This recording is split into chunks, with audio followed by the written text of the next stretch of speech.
All right, there we go.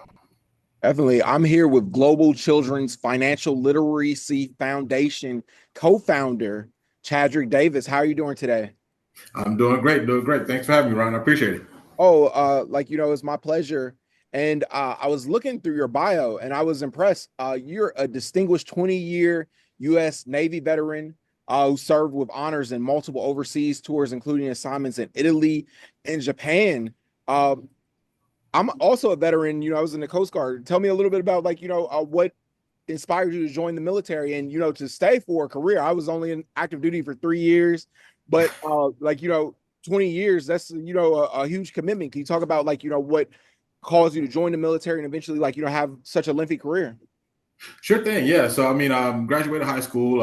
Didn't really have any plans on what I wanted to do at the time. I actually moved up. I'm originally from Arkadelphia, Arkansas. I moved from there up to Muskegon, Michigan. Was staying with my sister for a little bit, just working in a factory. I had a daughter at the time. I knew I just needed to do something with my life. So just so happened to be at the YMCA one day, and my recruiter, Rory Bacon, he happened to be there at the Y, and just got done working out, sitting in the whirlpool, and he's like, "Hey, man, you ever thought about the military?" I'm like, nah, never gonna do anything like that. I'm good. I'll figure out a way. So I happened to see him about a week or two afterwards down at the mall in Muskegon, and the recruiting station was down there. Saw him again, and I was like, oh my God, I tried to duck and hide from him. And he he saw me and, hey, big man, come here. So I went over, saw the, talked to him. He showed me the video and everything. And I was like, you know what? I really don't have nothing else going on. Working, at this factory right now. I got a daughter. I want her to have a better life. So, I'm going to do it. So I made that decision just to go ahead and just join the Navy, ultimately for my daughter and just to provide a better life for her. Than what I had. I always wanted to try to make it better for the next generation. Even, when I was 18 at that time, which is when I joined. But, just ultimately, my daughter was the real reason why I joined. And I was like you. I thought I was going to do like 4 years and be done. But, the benefits and all those things, once you get in there, you're in there and you see, the good that come out of it. And I just said, you know what? I think I'm just going to stick around here and just, ride it out. And so I did. Yeah. Thank you for your service. And obviously, one of the great benefits of being in the military is it gives people the opportunity to start a career, and you specialize in information technology and cybersecurity, which is now one of the hottest careers you could possibly do. And can you talk about being involved in learning critical systems and networks and the education you received in the military? Yeah, sure. So actually, I started out as an aviation machinist mate. So I started out working on helicopter engines initially. And after that, I was like, you know what? I'm not really big on the whole getting dirty and doing things like this. So I ended up seeing a guy walking around with a nice clean uniform one day when I was working in Bahrain. And he was an RP. And so I'm like, oh, man, you must get paid more than me or something. I didn't understand how the military and everything worked. And he's like, no, man, I make the same thing you are. You're E3, I'm E4. The pay is the same. And so I actually switched over to RP after that. And then they had this thing called Perform to Serve in the Navy back around 2003. And I happened to fall into that category. We were heavily overmanned. And so they were like, either you can try to stay in your rate, and if they don't pick you, then you're going to get put out or find a new job. And so I was like, what's going to be something that's going to be big and on later on. So just looked at IT and had to retake the ASVAB, retook it. And, next thing you know, I picked it up, which was really a shocker to me. And went through the training, Great Lakes, Illinois, really good training for ITs. Went to the USS Blue Ridge after that, served. That's a communication ship. So I did a lot of IT work there. Then it took me over to NATO. I was an IT at NATO. And that's when I switched over to the cyber side, became a CT in the Navy. And, went back to school again in Pensacola, served in NIAC Pensacola, and then ended my career up here in Maryland, where I'm at now at NSA at Maryland. So, just the training that I got throughout that time frame, it really prepared me for when I got out. And I'm not sure if you're aware, but contractors in this field make very, very good money. So the Navy trained me very well, and I really appreciate it. Yeah, I know a lot of people who went into contract work, like, after their military career, and they're doing very well in life. Like, I like to see it. And while still on active duty, you begin a unique collaboration with your close friend and fellow Navy sailor, Prince Dyke, working as executive producer for Prince's popular social media show, The Investor Show. And you were able, like, to help bring numerous celebrities and professional athletes onto the show. What was, like, some of the most memorable moments of working on that show? I would say the very beginning when I actually got the call from him.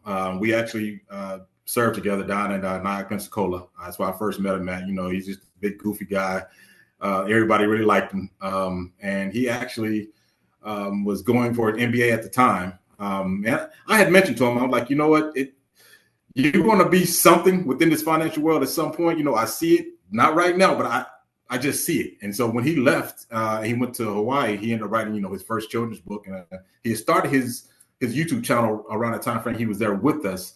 And I could see something really happening with that. And so every now and again, we would talk back and forth after he left and went to Hawaii. And I would send him, like, different things, different ideas, and different formats, like for his show. Like, maybe you should take a look at this, that. And to my surprise, he just hit me up and was like, hey, what do you think about being my executive producer? I'm like, man, I don't even know what the heck an executive producer is or does. So, you got to help me out with this thing. He was already, doing some big things before I even got brought on. And so once he brought me on, sky was the limit at that point. He was just showing me how, he would reach out to guests and, just get into these circles and everything. And one thing led to another. And I had actually reached out to someone that I had talked with before. Ellen Siminoff was her name. She was like the first VP of Yahoo. And so she was like the first person that I was able to bring onto his show. And, that's probably one of my most memorable moments, because it was like, okay, I actually brought someone of value to his show at that point. And it was like, okay, all right, you know what? I can do this. I still ask him to this day, like, why me? Of all people, why did you choose me? Because I did not expect to get that phone call for him to, want me to do anything with him. But, that was like 2015 timeframe, something like that. And we've been rocking ever since then. That's incredible. And after success of the show, you guys co-founded the Global Children Financial Literacy Foundation, which the goal is to address the financial literacy gap at an early age, helping children understand essential financial concepts. The foundation's work builds on the themes introduced in Prince Wesley's Learn children's book series, a project inspired by Prince's personal mission to teach his son Wesley the financial lessons that many people lack. How did you know, that this was the next step? So Prince was actually doing some things for like other nonprofits. And one day, it was around 2017, he was like, you know what, instead of, constantly doing things for other organizations, how about we just start up our own nonprofit? I was like, you know what, I think that's a great idea. I think we should. You're already in the financial literacy realm, with your show. You started writing these children's books based on, you and your son, you teaching your son about financial literacy. So I was like, I think it's a great idea. Probably a big mistake on my end, because Prince, when he has an idea in his mind, he's on it, he's moving. So it wasn't even a week later. He's like, all right, here's the name, here's this, it's all set up, run it. I'm like, dude, no, come on, man. Are you serious? Already? So, okay, all right, cool. He gave me everything, and we just started, working our way through, what is a nonprofit? How do we go about doing these things? Finding out exactly what our mission was, needed to be and all. And so we just decided to go with, you know what? You have these books already. They're introducing children to financial topics at a very early age. This should be our mission. And so that was the thing that, just kind of took us over to the next level. And so, yeah, just making sure that we educate that next generation, Ryan, at the earliest age possible. That's our whole goal. That's our whole focus. We're not, saying that we're going to be the be all end all, like kids read our books, they're good to go. No, we're introducing those topics, because unfortunately in our community, these topics are not brought up until we're graduating in high school. And next thing you know, you got a credit card, you're in debt and all these other things. And it's like, okay, all right, had we started talking about these things earlier, we can kind of, navigate this financial world a little bit better. And so that's all we're trying to do at this point. Definitely. As co-founder of the Global Children Financial Literacy Foundation, you've been instrumental in forming partnerships with organizations, celebrities, and professional athletes to expand the reach of the foundation's message. Wanted to know, did you have any like dream celebrities that you want to work with that you haven't yet? Oh my gosh, man. Let me see here. I think one of the hottest topics right now is somebody like a Travis Hunter, Shador, some of these younger athletes. That's what I would love to talk to some of these guys and just kind of learn from them, some of the actual lessons that they've learned going through this. Because I mean, Shador and Shiloh, they're a little different. So I mean, they came from that world of Dion. He had money already, but somebody like a Travis who came from a similar background to me, didn't come from money or anything like that. So what that transition was like for him, I would love to know. Sit down with somebody like him and just pick his brain a little bit and just see what can I gather from him that I can probably take and utilize to use with some of the kids that we work with.